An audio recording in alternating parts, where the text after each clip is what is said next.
Hello viewers, আশা করি সবাই ভালো আছেন। তো আপনাদের সকলের সুস্থতা কামনা করে আজকে আমার ভিডিও শুরু করছি। আমার ভিডিওর টপিক হলো আজকে সাবস্টেশনের যে ট্রান্সফরমার। তো আশা করি আমার ভিডিওটি সম্পূর্ণ দেখলে ট্রান্সফরমারের উপরে আপনাদের একটা ভালো ধারণা হবে এবং যারা সামনে এবিসি লাইসেন্সের পরীক্ষা দিবেন, তাছাড়া যারা ইউনিভার্সিটি ট্রিপলি ডিপার্টমেন্টের স্টুডেন্টরা আছেন বা কর্মক্ষেত্রে যারা আছেন সবাই উপকৃত হবেন আমার ভিডিওটি সম্পূর্ণ দেখলে। তো কথা না বাড়িয়ে আমি ভিডিও শুরু করি। আপনারা দেখতে পাচ্ছেন স্ক্রিনে ট্রান্সফরমার দেখা যাচ্ছে। আমি এই ট্রান্সফরমারটাকে এক্সপ্লেইন করব, এটাকে ব্যাখ্যা করব, এটার বিভিন্ন যন্ত্রাংশ কোথায় কী আছে, কোনটার কী কাজ, সব কিছু আমি ব্যাখ্যা করব আপনাদের সাথে। তো একে একে আমি শুরু করি। প্রথমে আপনারা একটা ট্রান্সফরমার দেখতে পাচ্ছেন, এরপরে আমি এই যে উপরে দেখুন এসটি বুশিং।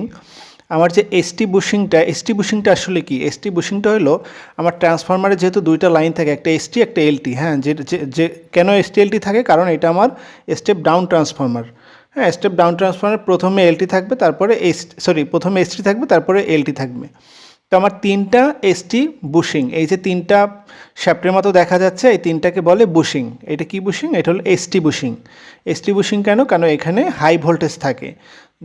পাওয়ার প্ল্যান্ট থেকে যে আমাদের লাইনটা আসে, লাইনটা আপনার সিটি হয়ে সরাসরি এসটি বুশিংয়ে আসে। আর এসটি বুশিংয়ের কানেকশনটা থাকে হলো যে আপনার ডেল্টা কানেকশন, যার কারণে এখানে তিনটা বুশিং দেখা যাচ্ছে। তো তারপরে আমি দেখি এই যে নিচে আছে এলটি বুশিং। এখানে লো ভোল্টেজ, মানে আমার হাই ভোল্টেজটাকে যখন আমরা লো ভোল্টেজ করবো, স্টেপ ডাউন করব, সেজন্য আমার এই যে চারটা বুশিং আছে এখানে। এই বুশিং চারটা কিন্তু একটু ছোট সাইজে, কারণ এখানে ভোল্টেজ কম থাকবে, এই জন্য এই বুশিংগুলো ছোটো সাইজের ব্যবহার করা হয়। কিন্তু এখানে একটা লক্ষণীয় বিষয় হলো, পিছনে যেহেতু আপনার এসটি লাইনে তিনটা বুশিং আর এলটি লাইনে কেন চারটা বুশিং, এটা একটা কোশ্চেন। এটার অ্যান্সার হলো, যেহেতু পিছনে আমার এসটি বুশিং, এটা হলো থাকে আপনার ডেল্টা কানেকশন, যার কারণে তিনটা বুশিং থাকে। আর সামনেরটা হলো এলটি বুশিং, এখানে থাকে হলো স্টার কানেকশন। আর আপনারা জানেন স্টার কানেকশন করা হয় একটা নিউট্রাল বের করার জন্য, আর একটা নিউট্রাল বের হয় স্টার কানেকশনে, যার কারণে এখানে চারটা বুশিং, তিনটা ফেজ এবং একটা হলো নিউট্রাল। তো আশা করি বুঝতে পারছেন এসটি এবং এলটি বুশিং, এগুলো হলো বুশিং। পিছনের বড় এটা হলো এসটি বুশিং, আর সামনে এগুলা ছোট, এটি হলো এলটি বুশিং। আর এলটি এসটি কেন ব্যবহার করা হয়? এখানে লো ভোল্টেজ থাকে আর পিছনে হাই ভোল্টেজ থাকে। তো তারপরে আমি চলে যাই পরবর্তী, এই যে কোর হলো এই যে ট্রান্সফরমার ভিতরে যে কোর থাকে, কোরকে মূলত ট্রান্সফরমার হার্ট বলা হয়। হ্যাঁ, কোর হলো ট্রান্সফরমার ইম্পর্টেন্ট পার্ট, এটা হলো কোর। তারপরে এই কোর এরপরে আমি চলে যাই নেক্সট টপিকে। এই যে দেখুন নিচে আসছে হলো ওয়েন্ডিং, যেখানে আমাদের কয়েল করা হয়। এই যে এসটি এলটি দুই সাইডে যে আপনার ওয়েন্ডিং থাকে, সেটা হলো যে এইটা হলো ওয়েন্ডিং। এখানেই আপনার তারের প্যাচের উপরে ডিপেন্ড করে এলটি এবং এসটি। আর এই দুই প্যাচের মধ্যবর্তী যেটাকে বলে হয় আপনার অনুপাত, রেশিও অনুপাত। তো যাই হোক, পরবর্তী টপিকে চলে যাই। এই যে পরবর্তী টপিক হলো আমার কনজারভেটর ট্যাঙ্ক। এই যে উপরের ট্যাঙ্কটা আছে, এটাকে বলা হয় কনজারভেটর ট্যাঙ্ক। এখানে তেলটা থাকে, কখন থাকে? যখন এই যে ট্রান্সফরমার ভিতরে হিট হওয়ার পরে তেলটা বাষ্প আকারে এই যে কনজারভেটর ট্যাঙ্কে আসে। কনজারভেটর ট্যাঙ্কে আসে এবং কনজারভেটর ট্যাঙ্কের এই যে প্রান্তটা দেখতে পাচ্ছেন, এখানে হলো আপনার অয়েলের লিমিট দেখা যায়। এখানে মার্কিং করা থাকে, হাই লিমিট, লো লিমিট, মিডিয়াম লিমিট, যার কারণে আমরা বুঝতে পারি এখন ট্রান্সফরমার ভিতরের থেকে কী পরিমাণ অয়েল কনজারভেটর ট্যাঙ্কে আসছে। বা এটা আবার যখন আপনার ট্রান্সফরমারটা একটু কুল হয়, ঠান্ডা হয়, তখন আবার এই অয়েলটা এখানে একটা বুক হলস একটা রিলে থাকে, এই রিলের মাধ্যমে আবার এই নিচে চলে আসে। তো এটা আমি এক্সপ্লেন করব। তো যাই হোক, কনজারভেটর ট্যাঙ্ক আপনারা বুঝতে পেরেছেন যে এটাকে কনজারভেটর ট্যাঙ্ক বলা হয়। আপনাকে মূলত এবিসি লাইসেন্সের জন্য যে কোশ্চেনগুলো করা হবে, সরাসরি একটা ট্রান্সফরমারের সামনে নিয়ে যাওয়া হবে এবং ট্রান্সফরমার এই অংশগুলি ঠিক এভাবে দেখাবে যে এই জিনিসটা কি। এটা হলো বুশিং, এই সাইডে এটা কোন সাইড? এটা হলো এসটি সাইড। আবার এগুলাও বুশিং, এটা কোন সাইডের বুশিং? এটা হলো এলটি সাইডের বুশিং। তারপর এই ট্যাঙ্কটা দেখিয়ে বলবে যে এটা কী ট্যাঙ্ক? এটা কনজারভেটর ট্যাঙ্ক। তারপর জিজ্ঞেস করবে এটার কাজ কী, এটা এরকম বলে দিবেন যে এটার কাজ কী। তারপরে এই কোর ওয়েন্ডিং এগুলো জিজ্ঞেস করবে, এগুলো একটু ক্লিক করছেন। তো পরবর্তী টপিকে চলে যাই। পরবর্তী টপিক হলো এই যে বুকহলস রিলে। বুকহলস রিলেটা মূলত এই যে আপনার কনজারভেটর ট্যাঙ্ক এবং এই যে ট্রান্সফরমারের এই যে মধ্য যে কানেকশনের যে পাইপ, এই পাইপের মাঝখানে এই বুকহলস রিলেটা আপনার বসানো হয়। এই বুকহলস রিলের কাজ হইল যখন ভিতরে আপনার লিমিটের চেয়ে অতিরিক্ত টেম্পারেচার হবে, হিট হবে, তখন হলো এই বুকহলস রিলের মাধ্যমে এখানে অপারেটিং সিস্টেম আছে, এটার মাধ্যমে অটোমেটিক ট্রান্সফরমারকে অফ করে দিবে।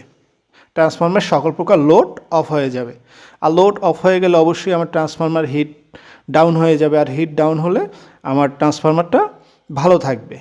তো বুকহলস রিলে খুব গুরুত্বপূর্ণ একটা রোল প্লে করে, ভূমিকা পালন করে আপনার ট্রান্সফরমার নষ্টের হাত থেকে। বুকহলস রিলে খুব ভালো একটা প্রোটেক্ট দেয়। তো যাই হোক, বুকহলস রিলে সম্পর্কে আপনারা আশা করি বুঝতে পারছেন। তার পরবর্তী টপিকটা হলো রেডিয়েটর। এই যে আপনারা দেখতে পাচ্ছেন ট্রান্সফরমারের চারপাশে এরকমের আপনার ফাঁকা ফাঁকা ফাঁকা ফাঁকা যে জিনিসটা, এটাকে বলা হয় রেডিয়েটর। আর রেডিয়েটরটা কি? রেডিয়েটরটা মূলত আপনার এই ট্রান্সফরমারটার ভিতরে যে অয়েল থাকে, এই ট্রান্সফরমারের এই যে কোর ওয়েন্ডিং, এইটার সম্পূর্ণ আপনার তেলের ভিতরে ডুবানো থাকে। পুরো ট্রান্সফরমারটার যে মেইন ট্রান্সফরমারের বডি, এটা পুরোটা তেলে ভরা থাকে। আর তেল কেন দেওয়া হয়? দুটো কারণে। একটা হলো গিয়া আপনার এই যে ভিতরে যে ওয়েন্ডিং থাকে এবং এই যে কোর, এটা যদি হিট হয়ে যায়, হিটটা আপনার হলো অ্যাবজর্ব করার জন্য, মানে হিটটাকে ঠান্ডা করার জন্য অয়েল ব্যবহার করা হয়। আরেকটা কাজ হলো আপনার হলো এটাকে ইনসুলেটর হিসাবেও কাজ করে অয়েলটা। তো যাই হোক, এই রেডিয়েটরের মূলত কাজ হইলো তেলটাকে, এই যে ভিতরে যে তেলটা থাকে, তেলটাকে ঠান্ডা করা। তেলটা রেডিয়েটর কীভাবে ঠান্ডা করে, এটা একটা প্রশ্ন। এই যে তেল প্রত্যেকটা এই যে ফাঁকা ফাঁকা স্থানের যে দেখছেন, এই যে বডি পাতলা পাতলা পাতলা পাতলা, এর ভিতরে অয়েলটা থাকে। আর যখন এর ভিতরে অয়েল থাকে, তখন বাহির থেকে যখন বাতাস আসে, বাতাস এই বডির সংস্পর্শে আসে, আর বাতাসের কারণে এই বডিটা ঠান্ডা হয়ে যায়। আর এর ঠান্ডা হওয়ার কারণে ভিতরে যে অয়েলটা থাকে, অয়েলটা ঠান্ডা হয়ে যায়। আর ভিতরে অয়েলটা ঠান্ডা মানে এই যে ওয়েন্ডিং এবং কোর ঠান্ডা থাকা, আর এগুলো ঠান্ডা থাকা মানে আমার ট্রান্সফরমারের ভালো একটা পারফরমেন্স পাওয়া। ট্রান্সফরমারের কোনো রিস্ক থাকে না, কোনো ঝুঁকি থাকে না, যার কারণে এই রেডিয়েটরটা একটা ভালো ভূমিকা পালন করে ট্রান্সফরমারের সেফটি হিসাবে। তো যাই হোক, তারপরের এই যে মেইন ট্যাঙ্ক, হ্যাঁ এতক্ষণ আমি যেটা বললাম যে মেইন ট্যাঙ্ক, এই পুরো বডিটা হইলো যে মেইন ট্যাঙ্ক হিসেবে ধরা হয়। এর ভিতরে ফুল করে ভরা থাকে আপনার অয়েল, ট্রান্সফরমার অয়েল। যে অয়েলটা যদি কোনো কারণে অতিরিক্ত হিট হয়, যেমন এই রেডিয়েটরগুলো কোনো কারণে ঠান্ডা হতে পারেনি এবং লোড বেশি হয়েছে, যার কারণে ভিতরের তেলটা হিট হয়। আর হিট হলে এটা বাষ্প আকারে এই যে কনজারভেটর ট্যাঙ্কে চলে আসে বুকহলস রিলের মধ্য দিয়ে। আর যখন মানে আপনার লিমিটের চেয়ে অতিরিক্ত হিট হয়, তখন এই বুকহলস রিলে অটোমেটিক আপনার হলো যে ট্রান্সফরমারকে অফ করে দেয়। তো মেইন ট্যাঙ্ক সম্পর্কে আর অত বেশি বলার কিছু নেই। তারপরে আসেন এই যে আরেকটা গুরুত্বপূর্ণ বিষয়, সেটা হলো এই যে ব্রিদারটা, এই প্রশ্নটা সবচেয়ে বেশি করে এটাকে দেখিয়ে যে ব্রিদার এটা কি। এটা হলো ব্রিদার এটা একটা ব্রিদার, কিন্তু এটা কিন্তু ভালো একটা গুরুত্বপূর্ণ কাজ আছে, এটা একটা ভালো রোল প্লে করে। যেমন ব্রিদারের ভিতরে কিছু দেখা যাচ্ছে যে আপনার ব্লু কালারের, এগুলো কি? এগুলোকে বলা হয় সিলিকা জেল। সিলিকা কি? সিলিকা হলো একটা মেটাল, মানে সিলিকার কাজ কি এটা আমি বলি। সিলিকার কাজ হলো, আচ্ছা ব্রিদারের কাজ কি, প্রথমে ব্রিদারের কাজটা বলি। ব্রিদারের কাজ হলো আপনার এই ট্রান্সফরমারের ভিতরে বাতাসের প্রয়োজন হয়, হ্যাঁ ঠান্ডা বাতাসের প্রয়োজন হয়, তখন এই ব্রিদার থেকে আপনার হলো যে বাতাসটা চলে যায় এটার ভিতরে। কেন প্রয়োজন হয়? যখন অয়েলটা কমে যায়, তখন ভিতরে ফাঁকা স্থান ক্রিয়েট হয়। আর যখন ফাঁকা স্থান ক্রিয়েট হয়, তখন হলো যে এই ব্রিদারের মাধ্যমে ওই স্থানে আপনার বাতাস চলে যায়, বাতাস থাকে আর কি। আর অয়েলটা কেন কমে যায়? কারণ এই যে লস হয় বিভিন্নভাবে, আপনার লিকেজ হতে পারে, হিটের কারণে আস্তে আস্তে লস হতে পারে, যার কারণে এই ব্রিদার থেকে বাতাসটা মেইন ট্যাঙ্কের ভিতরে যায়। আর মেইন ট্যাঙ্কের ভিতরে বাতাস যাওয়ার সময় এই যে আপনার ভিতরে সিলিকা জেল, এই সিলিকাটা একটা গুরুত্বপূর্ণ ভূমিকা পালন করে। কারণ ভিতরে যে বাতাসটা আপনার যাচ্ছে, সেই বাতাসটার সাথে কিন্তু আপনার আর্দ্রতা, ময়েশ্চার আছে, মানে আপনার হলো যে জলীয় বাষ্প আছে। এই জলীয় বাষ্প যদি ভিতরে যায়, অয়েলের সাথে যদি পানি মিশে তাহলে অবশ্যই একটা ঝামেলা হয়। তারপরে কন্ট্রাক্টরের সাথে যদি পানির সংস্পর্শে আসে তাহলে একটা স্পার্ক ফায়ারের ব্যাপার থাকে, যার কারণে কোনোভাবে যেন বাতাসের সাথে ভিতরে জলীয় বাষ্প যেতে না পারে সেইটা চেক দেওয়ার জন্য, সেটা আটকে রাখার জন্যই মূলত এই সিলিকা জেল ব্যবহার করা হয়। এখানে কালারটা একটু নীলচে দেখাচ্ছে। নীলচে আসলে মূলত আমরা জানি নীলচে তখনই হয় যখন সিলিকাটা আপনার হলো যে কাজের অনুপযোগী হয়ে যায়, মানে অনেক দিন ব্যবহার করার পরে এরকমের কালার চলে আসে। এটা আসলে ভালো কালার না। ভালো কালার হলো মানে যেটা মানে আপনার নতুন সিলিকা, সেটার কালার হবে আপনার ক্লিয়ার গ্লাস। আপনারা দেখছেন না গ্লাসের ওই রকমের জিনিসটা, কিন্তু মানে হার্ড না, কিন্তু আবার জিনিসটা সিলিকা তো আপনারা হয়তো জানেন, কিন্তু কালারটা হবে ওরকম স্বচ্ছ, আর এটা একেবারে ব্লু দেখাচ্ছে। তো আশা করি এই ট্রান্সফর্মার সম্পর্কে আপনারা মোটামুটি একটা ধারণা পেয়েছেন। আশা করি কেউ যদি আপনাদের ট্রান্সফর্মার দেখে জিজ্ঞেস করে কোনটা কী এবং কার কাজ কী, আপনারা আশা করি আমার এই ভিডিও দেখার পরে অবশ্যই উত্তর দিতে পারবেন। তারপরে আমি এক শর্ট আরেকটা রিভাইজ দিয়ে যাই। প্রথমে এসটি বুশিং, এই যে বড় 3টা শ্যাফটের মতো দেখা যাচ্ছে কানেক্টর, এটা হলো যে এসটি বুশিং। তার সামনে এলটি বুশিং। এসটি বুশিং বড় হওয়ার কারণে এখানে হাই ভোল্টেজ থাকে বলে এটি বড়, আর এগুলি ছোট হওয়ার কারণ হলো এখানে লো ভোল্টেজ থাকে 440 ভোল্ট, যেটা আমরা ব্যবহার করি অফিস আদালত এতে, এই জন্য এগুলো ছোট রাখা হয়েছে। আর এলটি বুশিং 4টা কেন? কারণ এটা আপনার হলো যে স্টার কানেকশনের কারণে 3টা ফেজ, স্টার কানেকশনের ফলে একটা নিউট্রাল। আর এই যে এসটি তো বললামই যে ডেল্টা কানেকশন থাকে। আর কনজারভেটর ট্যাঙ্ক, এখানে এই যে অয়েল থাকে, মাঝে মাঝে ওই যে হিটের কারণে বাষ্প হয়ে এই যে ব্রিদারের মাধ্যম হয়ে মধ্যে দিয়ে এই যে কনজারভেটর ট্যাঙ্কে আপনার অয়েলটা চলে আসে, আবার ঠান্ডা হলে অটোমেটিক এখান থেকে চলে যায়।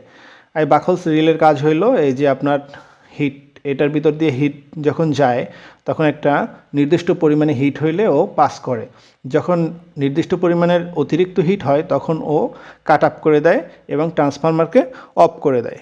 আর রেডিয়েটরের কাজ হলো ভিতরে যে অয়েলটা থাকে, এই যে মেইন ট্যাঙ্কের ভিতরে যে অয়েলটা থাকে, অয়েলটাকে ঠান্ডা করার জন্য রেডিয়েটর ব্যবহার করা হয়।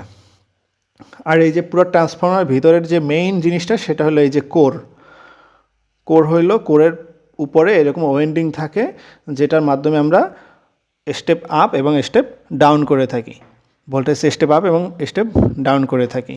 আর ব্রিদারের কাজ হইলো যখন ট্রান্সফরমার ভিতরে খালি শূন্যস্থান মানে তেল কমে যায়, ওই খালি জায়গাটা বাতাসের মাধ্যমে যে ভরে যায়, ওই বাতাসটা শুকনো একটা বাতাস মানে ময়েশ্চার ফ্রি, জলীয় বাষ্প ফ্রি একটা বাতাস এটার ভিতরে নেওয়ার জন্য এই ব্রিদার কাজ করে। তো আশা করি বুঝতে পারছেন। যদি ভিডিওটি ভালো লেগে থাকে, কারো যদি কোনো উপকার হয়, অবশ্যই আশা করি একটা লাইক দিবেন। আর যদি কারো কোনো এই বিষয়ে আরও কোনো কিছু জানার থাকে, কোনো ভুল থাকে, অবশ্যই কমেন্টস বক্সে আমাকে জানাবেন, আমি সবার কমেন্টসের উত্তর দিই।